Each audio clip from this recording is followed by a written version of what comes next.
ಇಂದು ಲೋಕಸಭಾ ಚುನಾವಣೆಯ ನಾಮಪತ್ರ ಸಲ್ಲಿಕೆ ಕೊನೆಯ ದಿನ ಇರುವುದರಿಂದ ವಿವಿಧ ಪಕ್ಷಗಳ ಅಭ್ಯರ್ಥಿಗಳು ಹಾಗೂ ಅವರ ಬೆಂಬಲಿಗರು DC ಆಫೀಸ್ ಎದುರುಗಡೆ ಇದು ಚುನಾವಣೆಯ ರಣರಂಗ ಇವತ್ತು ಕಂಡುಬಂತು. ಲೋಕಸಭಾ ಮತಕ್ಷೇತ್ರದ ಬಿಜೆಪಿ ಅಭ್ಯರ್ಥಿಯಾದ ಸುರೇಶ್ ಅಂಗಡಿಯವರು ಮತ್ತು ಕಿರಣ್ ಜಾಧವ್ ಅವರು ಜಿಲ್ಲಾಧಿಕಾರಿ ಕಚೇರಿಗೆ ಭೇಟಿ ನೀಡಿ ಡಮ್ಮಿ ಅಭ್ಯರ್ಥಿಯಾದ ಕಿರಣ್ ಜಾಧವ್ ಅವರ ನಾಮಪತ್ರವನ್ನು ಸಲ್ಲಿಸಿದರು.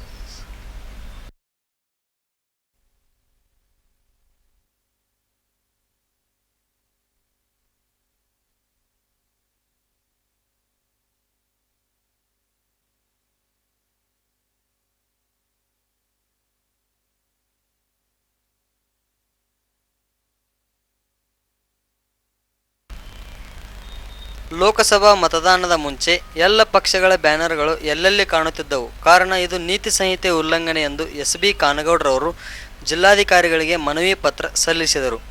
ಅದರ ಜೊತೆಗೆ ಬೆಳಗಾವಿಯನ್ನು ಅಭಿವೃದ್ಧಿಪಡಿಸಿದ್ದೇನೆ ಎಂದು ಸುರೇಶ್ ಅಂಗಡಿಯವರು ಸ್ವಂತ VRL ನ್ಯೂಸ್ ಪೇಪರ್ನಲ್ಲಿ ನನಗೆ ಮತ ಹಾಕಿ ಎಂದು ಕೇಳಿದ್ದಾರೆ.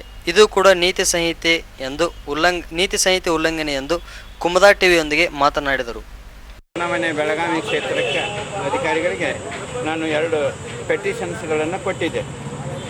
4/3/2014 ಏನು ಕೊಟ್ಟಿದ್ದೆ ಅಂದರೆ, ನಾನು ಯಾವ ರೀತಿ ಪ್ರಚಾರ ಮಾಡ್ತೀನಿ, ನನ್ನ ಸ್ಲೋಗನ್ಗಳೇನು ಅನ್ನೋದ್ರ ಬಗ್ಗೆ ಕಿತ್ತು ಹಾಕಬೇಕಂತ ಕೊಟ್ಟಿದ್ದೆ.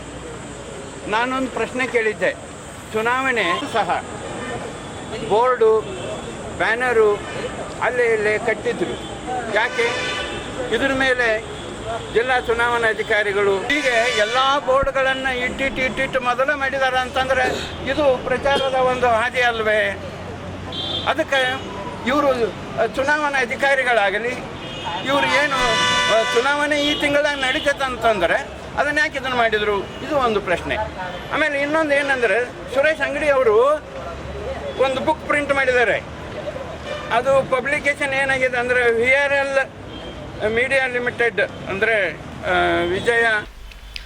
ಬೆಳಗಾವಿ ಲೋಕಸಭಾ ಮತಕ್ಷೇತ್ರದ ಆಮ್ ಆದ್ಮಿ ಪಕ್ಷದ ಅಭ್ಯರ್ಥಿಯಾದ ಶ್ರೀ ಮುತ್ತಪ್ಪ ಚನ್ನಸಂಗಪ್ಪ ಅಂಗಡಿಯವರು ನಾಮಪತ್ರವನ್ನು ಸಲ್ಲಿಸಿದರು.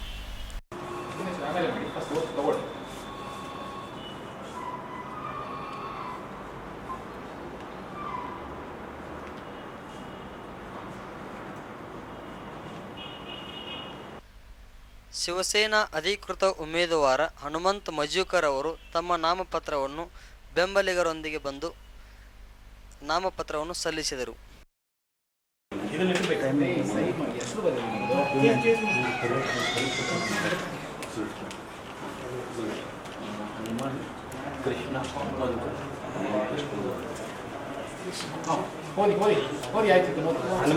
ಬೆಳಗಾವಿ ಲೋಕಸಭಾ ಮತದಾನದ JDS ಅಭ್ಯರ್ಥಿಯಾದ ನಾಜೀರ್ ಬಾಗವಾನ್ ಅವರು ತಮ್ಮ ನಾಮಪತ್ರವನ್ನು ಸಲ್ಲಿಸಿದರು.